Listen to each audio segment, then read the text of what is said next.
Have you ever stopped to think about how art can do more than just, well, entertain? How it can really provoke, challenge assumptions, maybe even land the artist in court or get them banned? Absolutely. It's that raw power of expression pushing against boundaries. Exactly.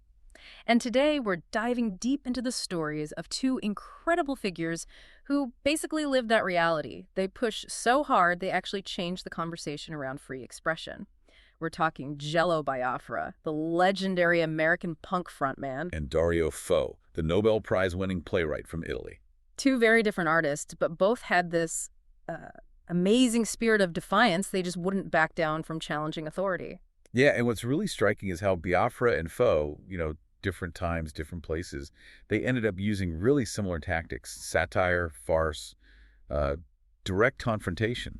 Using those as tools, really. Tools for what, exactly? Well, tools to challenge the powers that be, and importantly, to spark critical thinking in their audiences. So our mission today is basically to explore how they did it, what it cost them, and it often cost them a lot, and what kind of lasting impact their fight has had on, well, freedom of speech and art. And we've gathered quite a bit to unpack this: legal documents, biographies, interviews, critical analysis. It's going to be a fascinating look at artistic resistance. Definitely. Okay, so let's kick things off with Jello Biafra.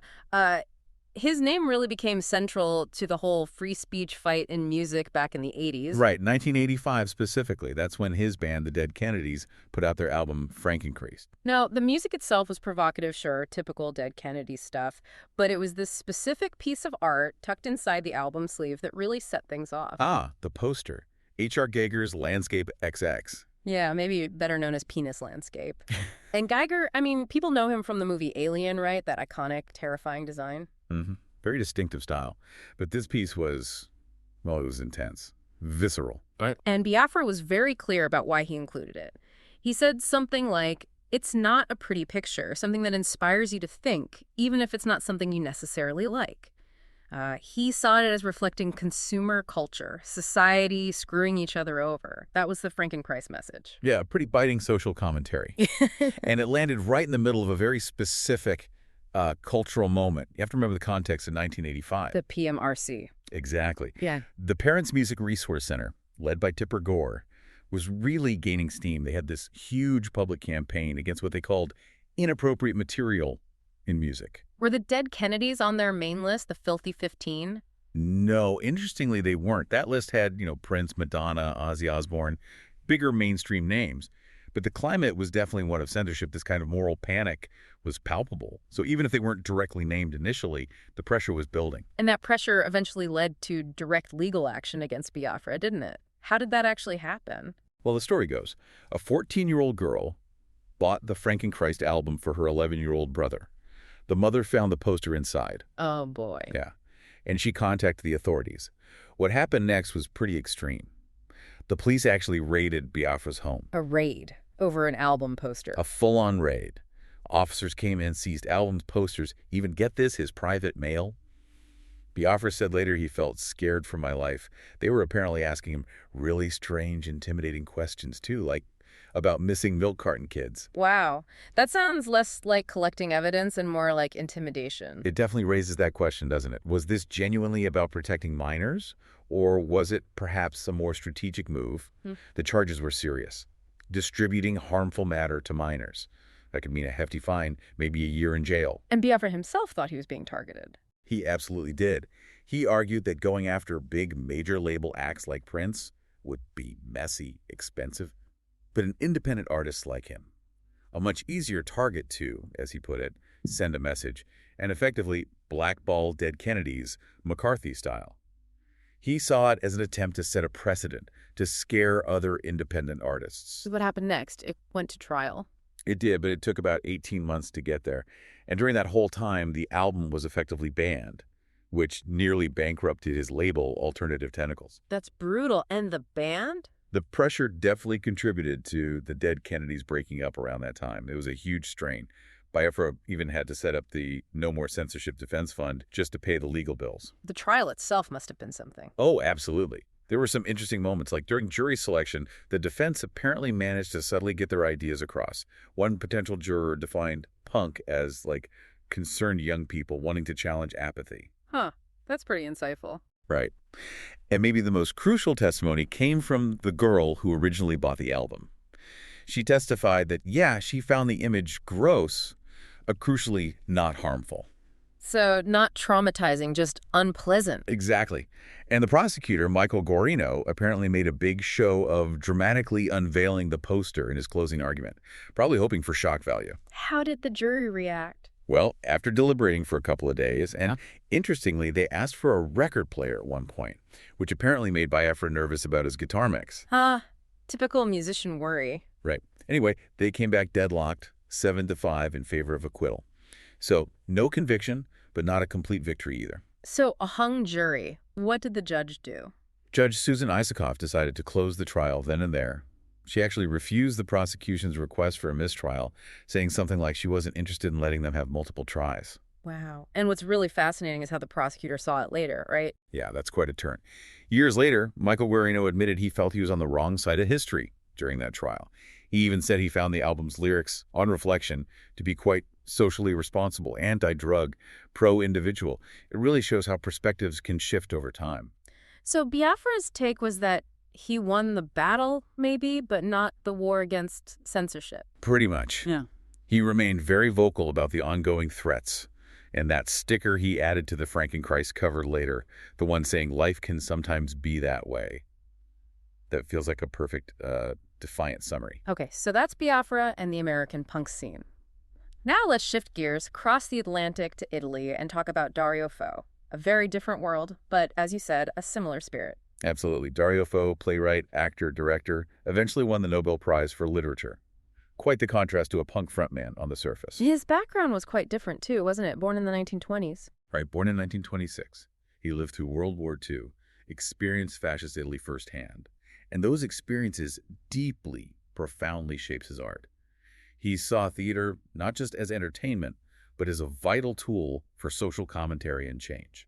And his style was really unique. You mentioned farce. Oh, completely. He drew heavily on these really old, vibrant traditions, medieval farce, commedia, dell'arte. Yeah. Think masks, stock characters, improvisation. So lots of physical comedy, satire. Exactly. Buffoonery, slapstick, improvised dialogue, sharp satire. But it was all incredibly purposeful. He used that style to tackle really complex social and political issues in a way that was accessible, even entertaining, for a really wide audience. He wasn't just playing for laughs. He was using laughter to make people think. Can you give his example, like one of his key works? Well, Mistro Buffo from 1969 is a classic. It's basically a series of solo monologues where he retells biblical stories or historical events, but through this modern, often really irreverent lens. And he used that strange language, Gramalot. Yeah, Gramalot. It's this amazing mix of sounds, dialects, invented words. It sounds like a real language, but it's improvised. It allows for incredible expressiveness and satire.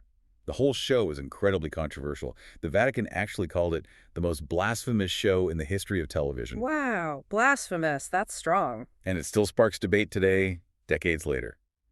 Another huge one was Accidental Death of an Anarchist from 1970. What was that one about? This one was fascinating because it was directly based on a real, very recent event, the suspicious death of an anarchist named Giuseppe Pinelli, who fell or was thrown from a window at a Milan police station in 1969. So he took a real tragedy and turned it into this brilliant, biting farce that just ripped into the police, the authorities, exposing corruption and incompetence. Again, using comedy and absurdity to make a devastating political point. He really knew how to use current events to unmask official narratives. It sounds like censorship must have been a constant companion for him. Oh, constantly. His entire career was basically one long-running battle with censors. It started early on, back in the 50s with monologues and plays. But the really big one was in 1962. What happened then? He and his wife, Franca Ram, who was a brilliant artist and collaborator in her own right, were doing a satirical segment on a major TV show called Canzonissima. They pushed the boundaries a bit too far for the state broadcaster, RAI. And the consequence? They were effectively banned from Italian state television for 16 years. Just wiped off the airwaves. 16 years, that's incredible. It is. And it didn't stop there. Even much later, in 2020, one of his shows was canceled after a bishop complained. And then, maybe the ultimate irony, in 2016, his texts were put on a list of banned authors in Turkey. Alongside Shakespeare and Chekhov, apparently. Exactly. Fo joked that it was like getting a second Nobel Prize. He had this amazing ability to find humor even in repression. So what was his core belief about why authorities fear art so much? He was very clear about it. He said things like, when they go against theater, against culture, it means that they are afraid, they feel unsafe. For Faux, censorship was basically a sign of weakness, of insecurity from those in power, a fear of different points of view. So when we look at Biafra and Faux side by side, the punk rocker and the Nobel laureate, what's the common thread? Well, the most obvious thing is their deliberate use of farce and satire, Right. as provocative weapons. Biafra did it with this sort of hyperbolic, shocking punk rock approach. Faux used theatrical buffoonery and slapstick.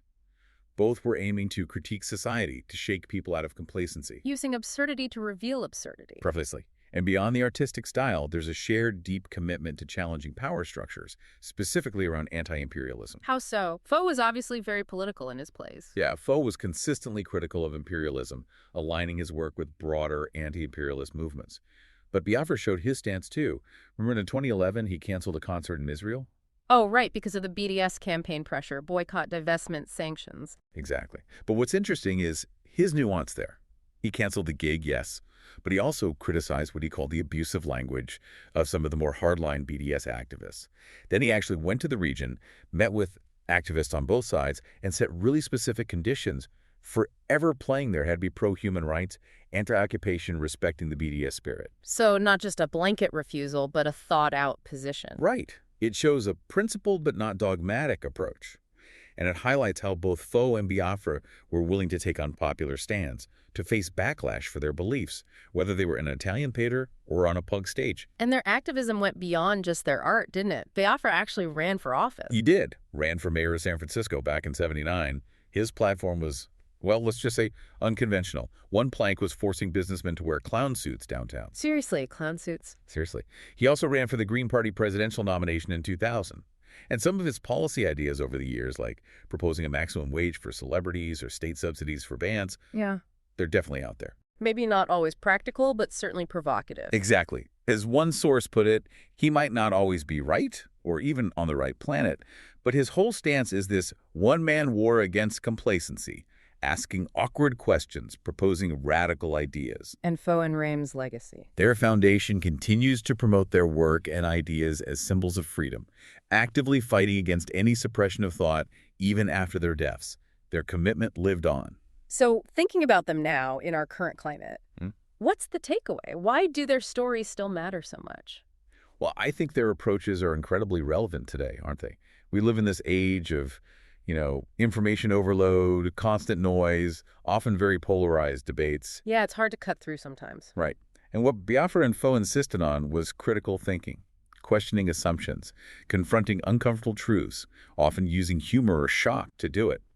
They remind you that art isn't just background noise or simple entertainment. It can be, and maybe should be, a catalyst, a way to spark real change. So from punk stages in California to political theater in Italy, these two incredibly different artists, Jello Biafra and Dario Faux, really stand out as these fierce, independent voices. They weren't afraid to use humor, outrage, even absurdity to challenge power and fight for a world with freer ideas. They absolutely did. They chose to provoke, not to comfort. And that's left a lasting mark. A powerful legacy for sure. And, their stories kind of make you think, don't they? Looking around today in your own life, what are the sacred cows you see? What ideas or institutions seem ripe for a bit of satire, or maybe just a really challenging question? And maybe more personally, what risks might you be willing to take to speak your own truth, even if it's just, in a conversation with friends or family? Definitely some powerful questions to reflect on. Well, that brings us to the end of this deep dive. Thanks so much for joining us today. We hope this look at Biafra and Faux inspires you to keep questioning, thinking critically, and engaging with the world around you.